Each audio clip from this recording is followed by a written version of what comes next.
So here's a question, and this is a new question. I haven't asked anybody this yet, but it's just something that's kind of come up lately as I've kind of been thinking about the people that we've interviewed up to this point. And the question is, what's one thing you wish you were better at when it comes to running your business? And I'll kind of preface this a little bit and give you another 30 seconds to think about it. When you're a small business owner, there's so many things that you're accountable for. There's the financial side of it, there's marketing, there's the actual trade that you do, whatever that may be. There's getting better at your trade, whether it's education or continuing education, whatever that may be.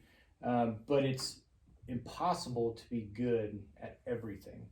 And so what's one thing throughout the 28 years, maybe even now still, that you wish you were a little bit better at when it comes to running Crystal Clean? Right.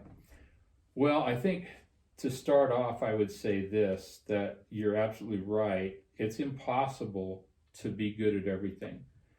I think we're all have a certain design to fit within a framework of a lot of other people. Mm-hmm. And we are not all the same. And I would say this, not everyone is probably cut out to own a business and run a business. Yeah. Because especially when you start out, you have to wear so many hats, and that's one of the things that I probably didn't have a real good handle on, because I kind of was under the misconception, and most small businesses, especially in the service industry, we think that if we can be technically sound at something, that will prosper us. Well, that's one leg of the stool, but there's at least three legs to the stool. There's the technical ability, your marketing ability, and then your management of your company. Mm-hmm. Well, you have to have all three of those, and there's many facets to each of those. Sure. But one of the most important aspects is the marketing end. And I was fortunate enough to run into some people that really helped me with that early. So that hasn't been the big problem. For me, the biggest problem, because I'm not an office person. I never, like when I was in high school, I was the worst in my typing class. Yes, it was typing, not computers.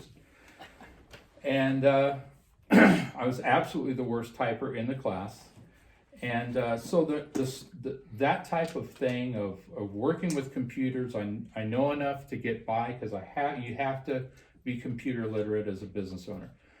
But that was the first hire that I made, was an office person that came in part-time, because I was not good at that. And I already knew that, but getting into the business, I knew, well, if I want the IRS off my back, and I want to keep my books straight, and I want to do things right, I need somebody to help me with that, because I'm not very good at that. Yeah.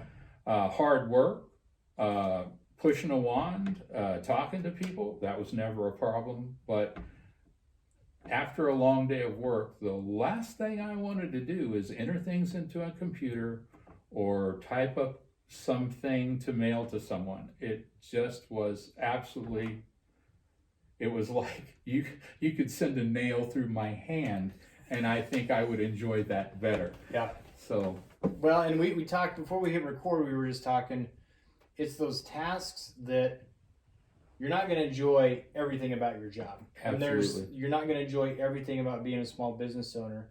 And those things like that, for you, it drains you and it sucks the fun out of your job. Absolutely. And so you have to be able to find someone, because, well, you may not want to come home at the end of the day and send out an invoice.